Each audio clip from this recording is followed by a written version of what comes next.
And good morning again. It is Wednesday, January the 5th, and time for the first words from the pastors this year, in this new year, 2022. As we began the year with the feast dedicated to Mary, the Mother of God, and together with the Feast of the Epiphany, which is the sign and symbol that this Christmas season is winding its way down, the Christmas season, but not the Christmas spirit.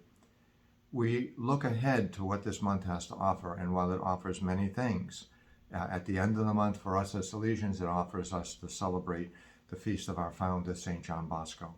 And we have a 3-day weekend that we will hopefully be able to do just that.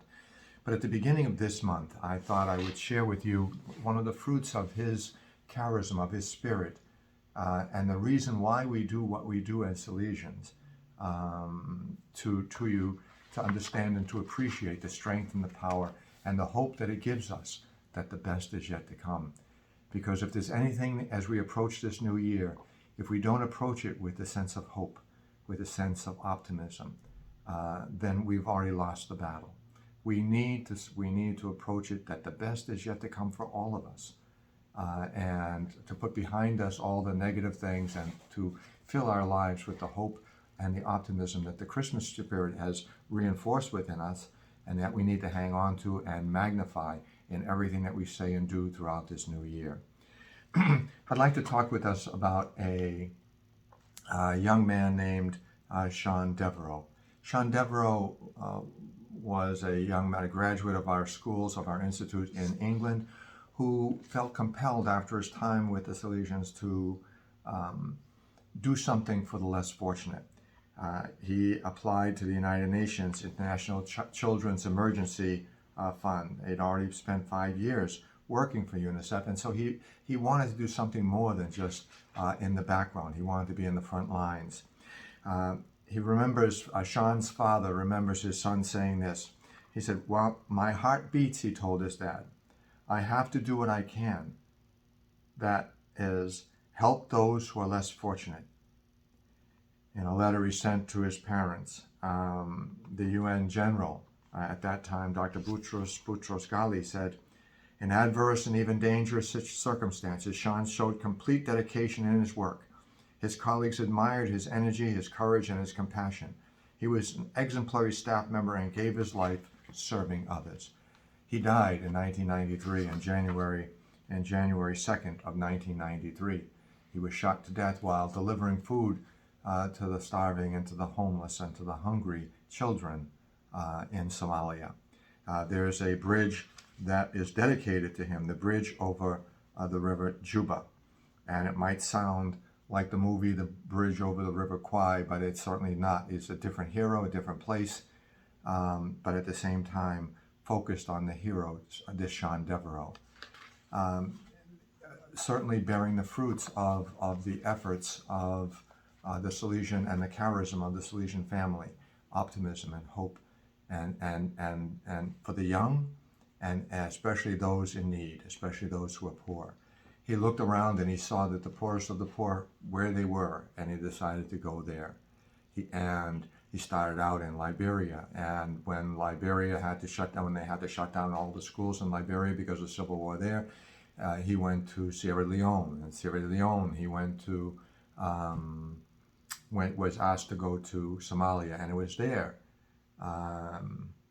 that he ended his young life, being of service to the young people. He lived with hope, especially for the young, and especially the young who were in the direst of circumstances. On November 15th, 1992, this is something he wrote in a letter to his parents. "Next to the football field, his soccer field, there's an open area with hundreds of earth mounds. These are the graves of boys and girls who died about 6 months ago because of the civil war going on there. The contrast is so stark. But as I watched the energy and laughter of children as they kicked the ball, it brought home to me the message that where there is life, there is always hope." Now, we look at this young person and we say, here is someone committed and dedicated to doing something for others, and who gave his life in doing for others. May we, as we look ahead to what is our own life, where we are today, how committed are we to doing just that, to doing something for others. It's not just for priests and brothers, it's not just for the nuns, it is not just for those consecrated in religious life. If we have the name Christian, and if we have the name Catholic Christian, it is for each of us to look around us and to say, what can I do? How can I make someone else's life better? And if it means getting out of our comfort zone to do so, then we're called to do just that. That's what our faith calls us to. Simple, yet challenging, right? Okay, so with that in mind, I'd like us to think about this thought, look up Sean Devereux on our Deveraux, and EAUX, and to maybe get inspired by his life. Just a young 28-year-old man who decided his life wasn't going to be wasted just sitting back and watching the problems and talking about the problems of others, but he wanted to do something about it and to bring hope to others as he had hope himself. On the end of this month, we have some wonderful activities here at Mary Help, and I'd like to take time to encourage us to participate in them. On Friday the 28th, we have our Gala fundraising dinner, and I'd ask us if we to look on our webpage, look on the webpage for the center, that's Mary Help of Christian Center, and you'll get more information on it there.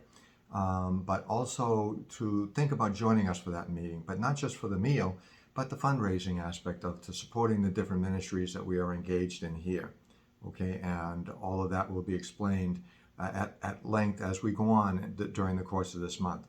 On Saturday, we have a yard sale. Anybody who likes flea markets or yard sales from 8 a.m. to 12 noon, and that's going to be here at Mary Help also on the 29th, which is the Saturday. On Sunday, we have the Family Festival with Mass at 10 a.m. It's the only Mass we're going to have in our church that day. There'll be no 8 o'clock, no 9:20, and no 10 a.m. Mass on that particular day in the church. So we will have a 10 a.m. Mass for the whole community to celebrate our Founders' Day in the gymnasium. The Mass will be in the gymnasium at 10 a.m. Join us for that Mass, please, and participate in the spirit and the joy of all that we have here, all the human resources that we share here at Mary Help of Christians in Tampa. And then finally, after the Mass, we have all our fun and games outside. We can have food and fun and family. We can celebrate that. And then finally, there'll also be the farm animals will be there to assist us. It's, like I said, it'll be a sharing of all that we are here. Let's see if we can do to participate in this as best we can, to make a strong showing of our faith family and of our friends. Put the word out. We want to make this as much of a celebration as we possibly can for as many people as we possibly can, to remind them that Don Bosco's charism is still alive, it's still well, it's still needed, especially now in our society that we're in the time in history that we are in our country. Hope, optimism, joy. Seems like so distant, seems like foreign words to us, but we need to celebrate them, make them a part of our life, and put them into practice in everything that we say and everything that we do to all the people that we meet each day of our life. God bless you. Hopefully see you next week. Have a great week. Mary Help of Christians, pray for us. Mary Help of Christians, pray for you.